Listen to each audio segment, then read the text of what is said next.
अस्सलाम वालेकुम स्टूडेंट्स, मैं हूं अरशद अजीज, आपका फिजिक्स टीचर। आज हम डिस्कस करने जा रहे हैं टेस्ट नंबर 7 को, और टेस्ट नंबर 7 बेस करेगा इलेक्ट्रोमैग्नेटिक इंडक्शन के कॉन्सेप्ट्स पर।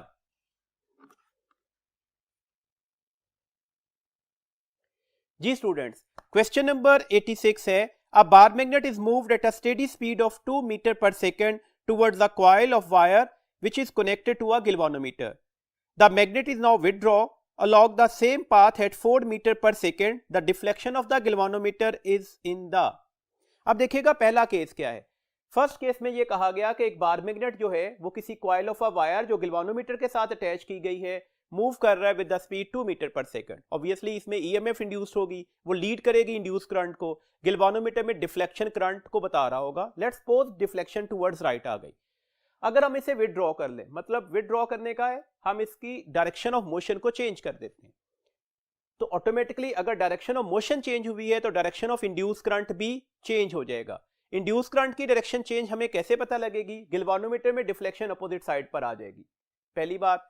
दूसरी बात यह है कि बताया गया कि यहां पर जो हमारे पास स्पीड है, विदड्रॉ स्पीड जो है वो 4 मीटर पर सेकंड है। इसका मतलब है स्पीड पहले से क्या कर दी गई? डबल।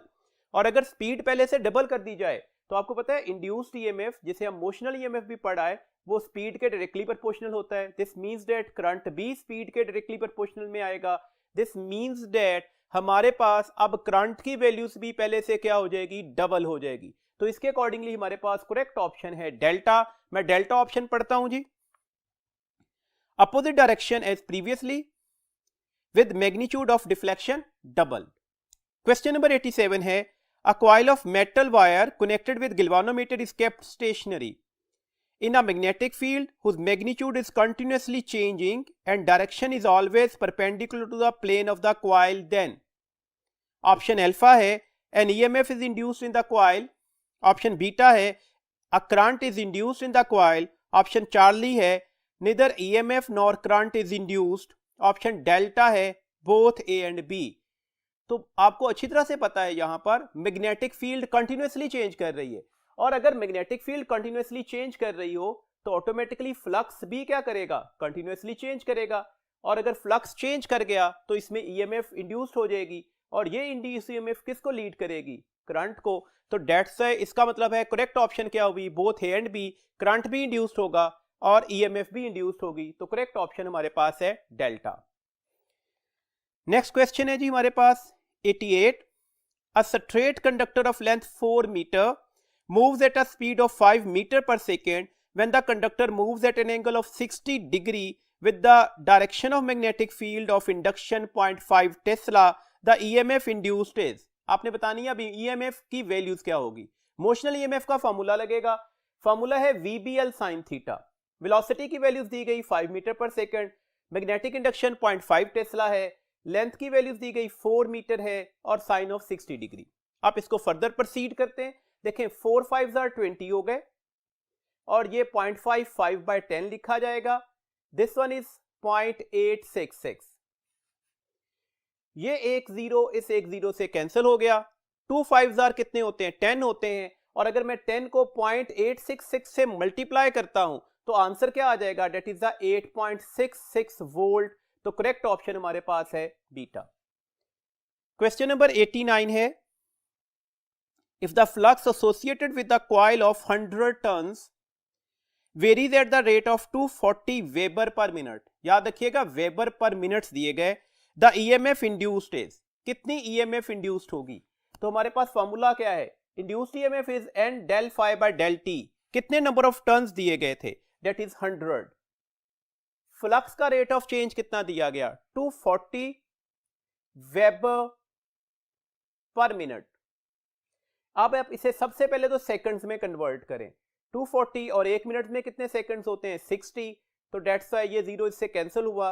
6 4 24, और 4 को जब हम 100 से मल्टीप्लाई करेंगे तो 400 volt is your correct option, and the beta is your correct choice. Next question है जी हमारे पास question number 90, a magnetic field of induction for Tesla acts at right angle to a coil of area 200 centimeter square with 400 turns and having a resistance of 50 ohm. The coil is removed eight uniform rate from the field in 0.5 second. Remove करने का मतलब है अब जिस reason में चला गया वहां पर मैग्नेटिक फील्ड जीरो हो गया, तो मैग्नेटिक फील्ड में चेंज आया।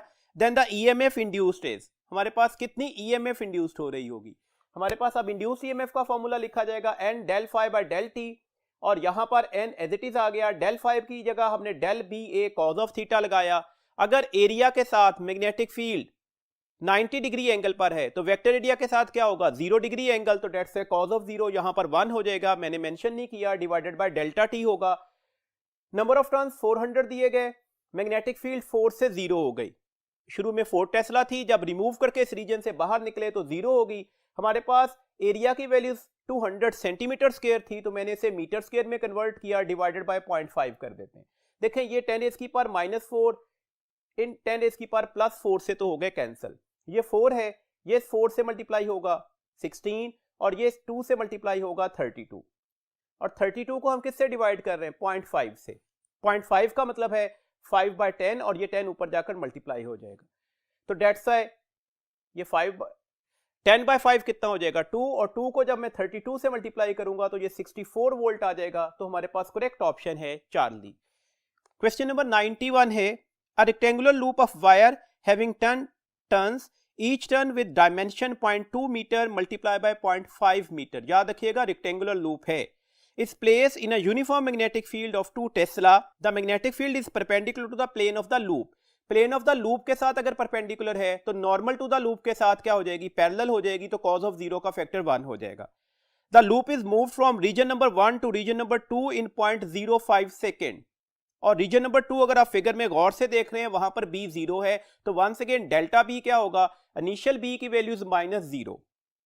What is the induced EMF in the loop, तो आपने इंड्यूस्ड ईएमएफ कैलकुलेट करनी है। Once again formula n del ba over del t लगा, कितने नंबर ऑफ टर्न्स थे 10, del b क्या था 2 - 0, बिकॉज 2 टेस्ला से 0 रीजन में चला गया। एरिया किसके बराबर आएगा, रेक्टेंगल का एरिया लेंथ इंटू विड्थ होता है, तो 0.2 multiply by 0.5 divided by time, और टाइम की वैल्यू थी 0.05 सेकेंड। अगर आप इसको फर्दर ऑपरेट करते हैं तो ये 10 2 से मल्टीप्लाई होकर 20 हो जाएगा, 0.2 और 0.5 को मल्टीप्लाई करते हैं तो ये 0.1 हो जाएगा, और ये 5 × 10 की पावर -2, मैंने इसके डेसिमल पॉइंट्स को ऑपरेट कर दिया। अब यहां पर हमारे पास एक्सप्रेशन किसके बराबर निकला, ये इससे कैंसिल हो गया, डेट इज 4, ये 10 की पावर -1 है, और ये +2, तो 4 × 10 की पावर +1 डेट इज 40 वोल्ट्स। तो करेक्ट ऑप्शन हमारे पास है delta.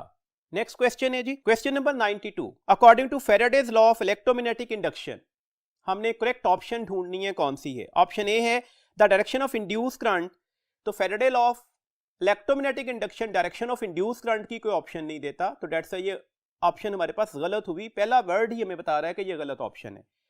The magnitude of induced EMF produce in a coil is directly proportional to the rate of change of magnetic flux, तो ये डेफिनेशन थी फैराडे लॉ की, तो ये करेक्ट ऑप्शन है। चार्ली ऑप्शन है the direction of induced EMF is such that it opposes the cause producing it, तो ये भी हमारे पास इसकी डेफिनेशन नहीं है, तो ये भी गलत ऑप्शन होगी। ऑप्शन डेल्टा है, नॉन ऑफ दीज, तो कौन सी ऑप्शन ठीक है जी, बीटा। बीटा ऑप्शन कैसे ठीक हुई, क्योंकि इंड्यूस्ड ईएमएफ जो है अगर उसकी एवरेज वैल्यूज ले लें तो वो इसके बराबर आएगी, और यही हमारे पास बीटा ऑप्शन में रिप्रेजेंटेशन दी गई, तो डेट्स करेक्ट ऑप्शन बीटा मानी जाएगी। 93 क्वेश्चन है, a bar magnet is move towards a vertical conducting ring that is suspended at the end of a string. What happens to the ring during the time when magnets start moving away from the ring after passing through it? आपसे question ये दिया गया कि ये जो bar magnet है ना, इसमें से पास करके इधर आ गया, हम इसे कंटिन्यूसली मूव करवाते जा रहे थे, ये डायरेक्शन ऑफ मोशन दी गई, तो ये मूव करके ऑब्वियसली इसकी पोलैरिटी में तो कोई चेंज नहीं आया होगा, ये ऐसे ही रहेगी, और अब ये इससे अवे जा रहा है। अब लेंजेस लॉ का कॉन्सेप्ट जरा ध्यान में लेके आइएगा, अगर बार मैग्नेट और कॉइल, कौन सा कॉइल, कंडक्टिंग कॉइल, उनके दरमियान डिस्टेंस कंटिन्यूसली ग्रेजुअली बढ़ता जा रहा हो, तो फेसिंग साइड्स पर कौन से पोल्स बनते थे, तो फेसिंग साइड्स पर बनने वाले पोल्स जो थे वो अपोजिट नेचर के थे। दिस मींस दैट इस फैंटम बार मैग्नेट का यहां पर कौन सा पोल बनेगा, नॉर्थ। ये नॉर्थ और साउथ पोल एक दूसरे को क्या करेंगे, अट्रैक्ट करेंगे, इसका मतलब है ये बार मैग्नेट इसकी साइड पर मूव कर रहा होगा, तो करेक्ट ऑप्शन होगी अल्फा। अल्फा ऑप्शन पढ़ रहा हूं जी, अल्फा ऑप्शन है हमारे पास, the ring will move towards the magnet. Question number 94 है, a loop of wire is place in a perpendicular magnetic field, suddenly the magnitude of the magnetic field began to increase. याद रखिएगा, magnetic field बढ़ना शुरू हो गई है। Magnetic field बढ़ रही होगी तो फ्लक्स भी बढ़ रहा होगा। अगर हमें लेंजिस लॉ अप्लाई करना है तो यहां पर केस पहले वाला लगेगा, जब बार मैग्नेट किसकी साइड पर मूव करेगा, टुवर्ड्स द कॉइल, उस वक्त फ्लक्स इंक्रीज होता था। ऐसी सूरत में फैंटम बार मैग्नेट और बार मैग्नेट के आमने सामने वाले पोल्स, फेसिंग साइड से पोल सेम हो जाते थे। ये बात अपने ध्यान में रखनी है अच्छी तरह से। What is the direction of the induced current? आप इस कंडक्टिंग लूप में बता दें direction of the induced current क्या होगी। देखिएगा हमारे पास है क्या, ये रीजन में out of the plane of paper magnetic field apply की गई, और out of the plane of paper का कैसे पता लगा, डॉट बता रहा है। ये मैग्नेटिक फील्ड इंक्रीज करवा दी जाए। Out of the plane of paper का मतलब है इस डायरेक्शन में, यहां पर एरो हेड है तो आपकी सामने वाली साइड पर साउथ पोल बना, और इस साइड पर कौन सा पोल बन रहा होगा, नॉर्थ पोल बन रहा होगा। मैग्नेटिक फील्ड इंक्रीज कर जाए, फ्लक्स इंक्रीज कर जाए, बार मैग्नेट और कॉइल एक दूसरे के करीब आ रहे हो, तो फेसिंग साइड्स पर बनने वाले पोल सेम हो जाते हैं। दिस मींस दैट ये जो कॉइल है, जिस साइड से हम ऑब्जर्व कर रहे होंगे उस साइड पर बनने वाला पोल कौन सा होगा, वो साउथ होगा। साउथ के सामने साउथ पोल बन रहा होगा। और अगर ऑब्जर्विंग साइड पर साउथ पोल बन जाए तो हमने पढ़ा हुआ है कि अब डायरेक्शन ऑफ द करंट क्या हो जाती है, that is the clockwise. This means that इसमें करंट की डायरेक्शन क्या होगी, वो क्लॉकवाइज होगी। तो करेक्ट ऑप्शन हमारे पास होगी अल्फा। अल्फा ऑप्शन है जी, क्लॉकवाइज। 95 क्वेश्चन है, a coil of a wire is pulled in a magnetic field with a constant velocity. Constant velocity से पुल किया जा रहा है। If its ohmic resistance decreased then, देखें आपसे कहा गया ओहमिक रेजिस्टेंस डिक्रीज कर रही, तो ऑब्वियसली उसमें करंट क्या कर जाएगा, इंक्रीज कर जाएगा। अब हमारे पास कॉज क्या हो गया, इंक्रीजिंग करंट। अब हमें लेंजिस लॉ के अकॉर्डिंगली इस इंक्रीजिंग करंट को क्या करना है, अपोज करना है। अपोज करने का मतलब है यहां पर हमारे पास इनर्शिया क्या कर जाएगा, पहले से बढ़ जाएगा। अगर इनर्शिया बढ़ गया तो इसका मतलब है इसे अब पुल करना पहले से डिफिकल्ट टास्क हो जाएगा। तो दैट्स करेक्ट ऑप्शन होगी बीटा। और मैं बीटा ऑप्शन एक बार पढ़ देता हूं। बीटा ऑप्शन है जी, it is difficult to pull it. Question number 96 है, the direction of the induced current is always so as to oppose the change which causes the current is a statement of. एक law लिखा गया, आपसे पूछा गया ये law किसकी statement है। तो क्वेश्चन ऑप्शन नंबर 1 है Faraday's law, option number beta है Lenz's law, option number Charlie है Ampere's law, option number delta है ओहम्स लॉ। तो क्लियरली नजर आ रहा है ये हमारे पास लेंजिस लॉ की स्टेटमेंट होगी। तो करेक्ट ऑप्शन हमारे पास होगी लेंजिस लॉ, और लेंजिस लॉ हमारे पास है ऑप्शन नंबर बी। तो हमारे पास 96 क्वेश्चन का करेक्ट ऑप्शन है बीटा। 97 क्वेश्चन है जी, when a magnet is moved with its north pole towards the closed coil connected with the galvanometer, the further end of the coil act as a, the further end of a coil keyword है। देखिए हमारे पास एक bar magnet coil की side पर आ रहा है। अगर ये कॉइल की साइड पर आएगा तो फेसिंग साइड्स पर कौन से पोल्स बनने चाहिए, सेम। बार मैग्नेट के नॉर्थ पोल के सामने इस फैंटम बार मैग्नेट का कौन सा पोल बनेगा, नॉर्थ ही बनेगा। जबकि इस साइड पर कौन सा पोल बनेगा, साउथ। ऑब्जर्वेशन हम इस साइड से ले रहे हैं, हमारे से फर्दर पॉइंट कौन सा होगा, ये वाली साइड। तो डेट्स है हमसे फर्दर साइड पर कौन सा पोल बन रहा होगा, साउथ पोल। तो करेक्ट ऑप्शन हमारे पास होगी beta. 98 question, a conducting ring is placed around the core of a electromagnet as shown when key is pressed the ring. एक आपके पास असेंबली दी गई है, आपने इस असेंबली में कुछ बातें डिस्क्राइब करनी है। देखें आपसे ये कहा गया कि ये आपके पास एक सिलेंडर है, इसके ऊपर एक छोटा सिलेंडर माउंट किया गया, उसके ऊपर एक रिंग रख दिया गया है। आपसे कहा गया अगर आप ये की को प्रेस कर दें, अगर ये की को प्रेस करते हैं तो ऑब्वियसली इसमें करंट फ्लो करेगा। करंट पॉजिटिव टर्मिनल से टुवर्ड्स नेगेटिव टर्मिनल फ्लो हो रहा होगा। करंट यहां पर क्या कर रहा है, इंक्रीज कर रहा है। क्यों इंक्रीज करेगा, क्योंकि इनिशियली करंट क्या था, जीरो। फर्दर करंट जैसे ही स्विच ऑन किया तो करंट बढ़ना शुरू हो गया। करंट इंक्रीज करने का मतलब क्या हुआ, मैग्नेटिक फ्लक्स बढ़ चुका होगा। अब हम लेंजिस लॉ अप्लाई करेंगे। देखें यहां पर हमारे पास नॉर्थ एंड साउथ पोल कैसे तय होंगे। सोलेनॉइड वाला राइट हैंड ग्रिप रूल लगाते हैं, राइट हैंड में ग्रिप किया, कर्ल ऑफ द फिंगर किस चीज को बता गई, करंट को। थंब किस चीज को बताएगा, नॉर्थ पोल को। तो इसके अकॉर्डिंगली ये बनेगा नॉर्थ पोल, जबकि ये क्या बन रहा होगा, साउथ पोल। इसमें जो मैग्नेटिक फ्लक्स का चेंज होगा वो ऑब्वियसली इस रिंग में भी क्या हो जाएगा, एसोसिएट हो जाएगा। अगर वो इस रिंग में एसोसिएट हो गया तो ऑटोमेटिकली अब इस रिंग को भी कैसे बिहेव करना पड़ेगा, फैंटम बार मैग्नेट के तौर पर। और फैंटम बार मैग्नेट के तौर पर पोलैरिटी कैसे बनेगी, फ्लक्स इंक्रीज कर रहा है, बार मैग्नेट और कॉइल एक दूसरे के करीब आ रहे हैं, तो फेसिंग साइड पर सेम पोल्स बनते हैं। इसका मतलब है इस रिंग का ये वाला टर्मिनल कैसे बिहेव करेगा, साउथ पोल के तौर पर, और ऊपर वाला टर्मिनल कैसे बिहेव करेगा, नॉर्थ पोल के तौर पर। साउथ और साउथ पोल एक दूसरे को क्या करते हैं, रिपेल करते हैं। अगर ये रिपेल कर रहे होंगे तो ये रिंग किधर मूव कर जाएगा, डेट मूव अपवर्ड या जंप अपवर्ड। तो इसके अकॉर्डिंगली हमारे पास करेक्ट ऑप्शन हुई चार्ली। 98 क्वेश्चन की चार्ली ऑप्शन पढ़ रहा हूं जी। चार्ली ऑप्शन है जंप्स अपवर्ड। 99 क्वेश्चन है a current carrying wire lies on a horizontal table, a circular loop is placed next to the wire, the current in wire vanish suddenly, what is the direction of the induced current in the coil. Current जो है वो suddenly vanish हो गया है, आपने बताना है loop में करंट की डायरेक्शन क्या होगी। करंट मैक्सिमम से जीरो हुआ, इसका मतलब है चेंज इन करंट डिक्रीजिंग है, फ्लक्स भी डिक्रीज कर रहा होगा।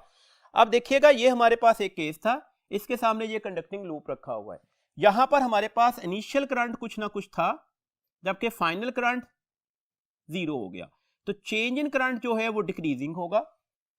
अगर चेंज इन करंट डिक्रीजिंग होगा तो हमारे पास लेंजेस लॉ के अकॉर्डिंगली सिंपल सा केस बन रहा है, लेंजेस लॉ के अकॉर्डिंगली इंड्यूस करंट हमेशा अपनी कॉज को अपोज करता है। तो कॉज को अपोज कैसे करेगा, करंट क्या कर रहा था, डिक्रीज कर रहा था, डिक्रीज कर रहा है तो इसे अपोज कैसे करेगा, इसे बढ़ाएगा। कैसे बढ़ाएगा, इसी की डायरेक्शन में इंड्यूस करंट आ जाएगा। और अगर इसी की डायरेक्शन में इंड्यूस करंट आ जाए तो आपको वाज़ेह तौर पर नजर आ रहा है अब ये कौन सी डायरेक्शन हो जाएगी, क्लॉकवाइज। तो करेक्ट ऑप्शन हमारे पास हो गई अल्फा। तो हमारे पास 99 क्वेश्चन की करेक्ट ऑप्शन अल्फा मानी जाएगी जी। 100 क्वेश्चन है efficiency for transformer is affected by. तो एफिशिएंसी फॉर ट्रांसफार्मर का हमने देखना है किस फैक्टर से अफेक्ट हो सकती है। तो जितने भी पावर लॉसेज हैं ऑब्वियसली उससे एफिशिएंसी ऑफ ट्रांसफार्मर अफेक्ट हो सकती है। तो ऑप्शन ए देखिएगा, core of transformer. Core of transformer obviously hysteresis loss को तय कर रहा होता है, तो इससे अफेक्ट होगी एफिशिएंसी। ऑप्शन बीटा है resistance of coil, resistance of coil से भी एफिशिएंसी अफेक्ट होगी क्योंकि ये भी one of the power losses बन सकते हैं। ऑप्शन 4 लिए इंसुलेशन बिटवीन द शीट्स, और इंसुलेशन बिटवीन द शीट से हमने रिड्यूस करवाया था एडी करंट को, तो that is also one of the power loss. तो इसका मतलब है हमारे पास करेक्ट ऑप्शन कौन सी होगी, delta, that is all of these. Question number 101 है for an ideal transformer the ratio of rate of change of flux in primary coil to that of the rate of change of flux in secondary coil is. हमने ideal transformer के लिए ratio बतानी है rate of change of flux in the primary coil to the rate of change of flux in the secondary coil. याद रखिएगा अच्छी तरह से, आइडियल ट्रांसफार्मर में प्रॉपर फ्लक्स लिंकेज करना होता है, और प्रॉपर फ्लक्स लिंकेज कब हो सकता है, जब जितना rate of change of flux primary में हो उतना ही rate of change of flux secondary में आना चाहिए। दिस मींस दैट ये रेशियो 1:1 बनेगी। तो करेक्ट ऑप्शन हमारे पास हो जाएगी अल्फा। 102 क्वेश्चन है to construct a step down transformer. हमें स्टेप डाउन ट्रांसफार्मर बनाना है। स्टेप डाउन ट्रांसफार्मर का मतलब है वोल्टेज अक्रॉस द सेकेंडरी जो है वो लेस होने चाहिए as compare to the primary. This means that number of turns across the secondary भी लेस होने चाहिए number of turns across the primary coil. तो करेक्ट ऑप्शन हमारे पास हो गई alpha. A transformer works on, आपने बताना है कि ट्रांसफार्मर किस करंट पर वर्क कर सकता है। ऑप्शन अल्फा है एसी ओनली, ऑप्शन बीटा है डीसी ओनली, ऑप्शन 4 है both AC and DC, option delta है नन ऑफ दीज। देखिएगा ट्रांसफार्मर में दोनों कॉइल्स के दरमियान कोई इलेक्ट्रिकल कनेक्शन नहीं था, ये मैग्नेटिकली लिंक्ड थी। मैग्नेटिकली लिंक्ड कब हो सकती हैं, जब फ्लक्स का चेंज प्राइमरी में जो है वो ईएमएफ को इंड्यूस करे सेकेंडरी में, तो फ्लक्स का चेंज आना जरूरी हुआ। डीसी में फ्लक्स का चेंज नहीं आ सकता बिकॉज कांस्टेंट करंट था। तो डेट्स व्हाई ट्रांसफार्मर नाम का जो डिवाइस होगा वो एसी के लिए से वर्क कर रहा होता है। तो करेक्ट ऑप्शन हमारे पास है अल्फा। क्वेश्चन नंबर 104 है the power input to a main transformer is 100 watt if the primary current is 5 ampere, the secondary voltage is 10 volt, and assuming no losses in transformer, the turns ratio of the primary to secondary is, आपने primary की secondary से turn ratio बतानी है, ये याद रखिएगा। Turn ratio से फौरी तौर पर अपने तौर पर कंक्लूड नहीं कर लेना कि NS ओवर NP बताना है। कंडीशन ऑफ द क्वेश्चन है NP ओवर NS बताना है। देखिए डेटा क्या है, हमारे पास पावर इनपुट क्या होती है IP VP के, तो VP क्या हो जाएगा power input divided by IP 100 over 5, तो ये 20 वोल्ट्स निकल आए, ये हमारे पास मिसिंग था, हमने कैलकुलेट कर लिया। VS ओवर VP क्या होगा NS ओवर NP के, तो NS ओवर NP क्या हो गया, VS की वैल्यूज 10 थी, VP की वैल्यूज 20 कैलकुलेट की, तो ये 1/2 हो गया। तो अब ये गलती नहीं करनी कि ये 1/2 आंसर होगा, हमें बताना था NP ओवर NS क्या होगा, तो NP ओवर NS क्या निकलेगा, डेट इज द 2/1, तो आंसर क्या हो गया 2:1 and the correct option is the delta. अच्छा जी 104 क्वेश्चन में एक और भी बात बतानी थी कि ये हमारे पास कौन सा ट्रांसफार्मर होगा, तो बात क्लियर है, किसके टर्न्स आपको ज्यादा नजर आ रहे हैं प्राइमरी के, किसके टर्न्स कम हैं सेकेंडरी के, इसका मतलब है वोल्टेज अक्रॉस द सेकेंडरी भी कम होगा वोल्टेज अक्रॉस द प्राइमरी से, तो बात क्लियर हो गई, ये स्टेप डाउन ट्रांसफार्मर भी होगा। क्वेश्चन नंबर 105 है, in a transformer the number of turns of primary coil and secondary coils are 20 and 15 respectively, primary and secondary, ये बात याद रखनी है। If 220 volt is applied on a primary coil, then the ratio of the current in secondary to the primary is, आपने secondary to the primary की current ratio बतानी है। देखिए IP ओवर IS कैलकुलेट करना है, that is actually NS over NP, NS के turns 15 थे, NP के टर्न्स 20 थे, that's why अब हम क्या चाह रहे हैं IS ओवर IP लेना चाह रहे हैं, तो अगर मैं इस साइड पर रेसिप्रोकल लूंगा तो रेसिप्रोकल इधर भी लेना पड़ेगा, that is 20/15, और अगर मैं इसे 5 से डिवाइड कर दूं तो ये 4:3 हो जाएगी, तो 4:3 करेक्ट ऑप्शन है बीटा। 106 क्वेश्चन है, which quantity is decrease in step up transformer, step up transformer में कौन सी क्वांटिटी डिक्रीज कर सकती है। देखिए स्टेप अप ट्रांसफार्मर में voltage across the secondary primary से ज्यादा होगा, number of turns across the secondary बी प्राइमरी से ज्यादा होंगे, power of output power input के बराबर होगी, तो एक ही फैक्टर कम होगा, IS जो है वो लेस निकलेगा IP से, तो करेक्ट ऑप्शन हमारे पास है अल्फा। 107 क्वेश्चन है, an ideal step up transformer is the one which, option alpha है decrease the current level. Step up transformer, तो स्टेप अप ट्रांसफार्मर सिर्फ वोल्टेज को स्टेप अप करता है, पावर को कांस्टेंट रखता है और करंट को स्टेप डाउन कर देता है, तो डेट्स ऑप्शन अल्फा ठीक हो गई। Option beta increase the voltage level, तो स्टेप अप है तो वोल्टेज लेवल को इंक्रीज कर रहा होगा, तो ये भी ऑप्शन ठीक हो गई। Keep the power level, power level को कांस्टेंट रखेगा, तो ये भी ठीक हो गया, तो इसका मतलब है करेक्ट ऑप्शन कौन सी हुई, that is the delta. 108 question है जी हमारे पास, an AC voltmeter reads 220 volt, if the frequency of AC is 50 hertz, what is the instantaneous value. आपने सिंपल इंस्टेंटेनियस वैल्यूज की इक्वेशन लिखनी है और उसमें वैल्यूज को रिप्लेसमेंट देनी है। गलती एक हो सकती है, 220 वोल्ट को पीक वोल्टेज माना जा सकता है, लफ्ज बोला गया AC वोल्टमीटर, तो AC voltmeter peak values measure नहीं करता, RMS वैल्यूज मेजर करता है, तो पहले तो पीक कैलकुलेट करें। हमारे पास पीक वोल्टेज क्या होगी 200 इंटू द VRMS, 200 1.4 होता है, मैं इसे VRMS से मल्टीप्लाई कर देता हूं, डेट इज द 220, तो जो आंसर है देखें 1.4 मल्टीप्लाई बाय 220, ये डिवाइडेड बाय 10 होगा, ये डेसिमल खत्म हो गया, 0 से 0 कैंसिल हो गया, तो 14 मल्टीप्लाई बाय 2 क्या होंगे 28, 14 मल्टीप्लाई बाय 2 क्या होंगे 28 और 2 बाकी बचे हुए थे, तो ये ऑलमोस्ट 308 के करीब आंसर निकलेगा। तो आप इस तरह से अपना गैस वर्क करेंगे तो तकरीबन 310। अब हम इक्वेशन लिखते हैं, वोल्टेज इंस्टेंटेनियस किसके बराबर होती है, peak voltage sine of 2 pi FT, ये 310 हो गया, साइन ऑफ 2 पाई, फ्रीक्वेंसी 50 थी तो 50 को 2 से मल्टीप्लाई करते हैं तो ये 100 पाई T निकल आएगा, तो ये हमारे पास करेक्ट ऑप्शन होगी and this one is the beta option. 109 question है, the average value of the alternating current over one complete cycle is, average value of the alternating current, जब हम एवरेज वैल्यूज लेंगे ऑल्टरनेटिंग करंट की complete cycle के लिए तो that must be 0। Similarly average value of the voltage भी complete cycle के लिए AC के लिए 0 ही कहलाती है, तो डेट्स ए करेक्ट ऑप्शन हमारे पास होगी डेल्टा। 110 क्वेश्चन है, a constant current of 14.1 ampere exist in a resistor, the RMS value of the current is. Constant current लफ्ज से क्लियर है, कांस्टेंट, कोई वेरिएशन नहीं है, कोई ऑल्टरनेट नहीं कर रहा, तो यही इसकी आरएमएस वैल्यूज कहलाएगी, यही इसकी इफेक्टिव वैल्यू कहलाएगी। तो अगर कांस्टेंट करंट होगा तो यही वैल्यूज हमारे पास क्या कहलाती है, डेट इज द आरएमएस या इफेक्टिव वैल्यूज। तो this means that correct option होगी 14.1 एम्पियर ही, तो करेक्ट ऑप्शन है alpha. 111 in an ideal transformer the voltage and the current in the primary are 200 volt and 2 ampere and those in the secondary are 200 volt and I ampere. The value of the I is. एक ideal transformer दिया गया, आपने आई की values बतानी है, क्या होगी। देखिए हमारे पास रिलेशन क्या होगा, Vs ओवर Vp, ये इनवर्स रिलेशन होगा करंट से, तो Ip ओवर Is।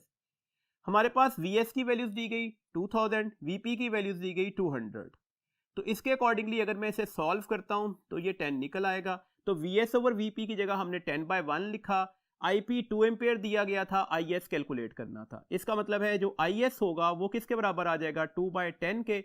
तो आंसर हमारे पास क्या निकल आएगा, 0.2 एम्पियर। तो this one is the alpha correct option. Next question है, the core of a transformer is laminated to reduce. अगर हम कोर ऑफ ट्रांसफार्मर को लेमिनेट करते हैं तो ऑब्वियसली ये एडी करंट को रिड्यूस करने के लिए यूज किया गया होता है। तो करेक्ट ऑप्शन ढूंढते हैं, copper losses, magnetic losses, AD current losses या हिस्टेरेसिस लॉसेस। तो कौन सी ऑप्शन ठीक हो गई, एडी करंट लॉसेस, और ये कौन सी ऑप्शन होगी, that is the Charlie, eddy current losses.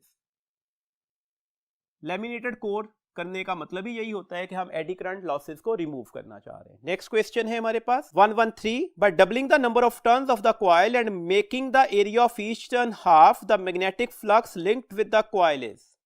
देखिए हमारे पास फ्लक्स की वैल्यूज क्या होगी, BA अगर एक कॉइल है, और अगर n नंबर ऑफ कॉइल्स होती तो आप इसे क्या लिखते, NBA।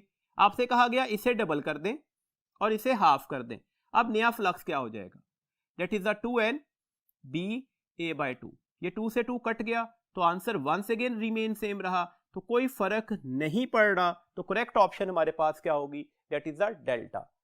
114 क्वेश्चन है जी हमारे पास, a rectangular coil of 10 turns. Coil rectangular है, कितने टर्न्स हैं, 10, and cross sectional area A is place in a uniform magnetic field as shown in the figure. Figure बनी हुई है।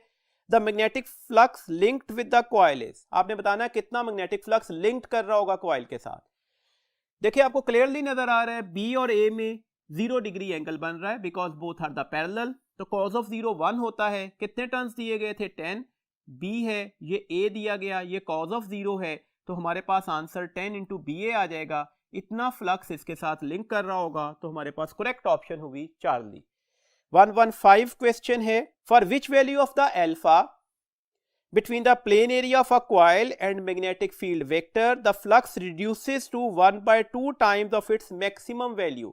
देखें क्वेश्चन पूछा गया for which value of the alpha, और अल्फा एंगल हमेशा प्लेन ऑफ द एरिया और magnetic field के दरमियान होता है। तो ये बात अच्छी तरह से जहन में रखिएगा। क्वेश्चन को सॉल्व करते हैं, phi BA cos of theta होगा, ये हमारे पास मैक्सिमम फ्लक्स होता है, इसकी जगह पर हमने मैक्सिमम फ्लक्स लगाया। कंडीशन ऑफ द क्वेश्चन है half of the maximum flux achieve हुआ, यहां पर एंगल बताना है, तो आपको नजर आ रहा है कि अब cos थीटा किसके बराबर निकलेगा, 1/2 के। दिस मींस दैट थीटा किसके बराबर आ गया, cos inverse 1/2 that is the 60 degree.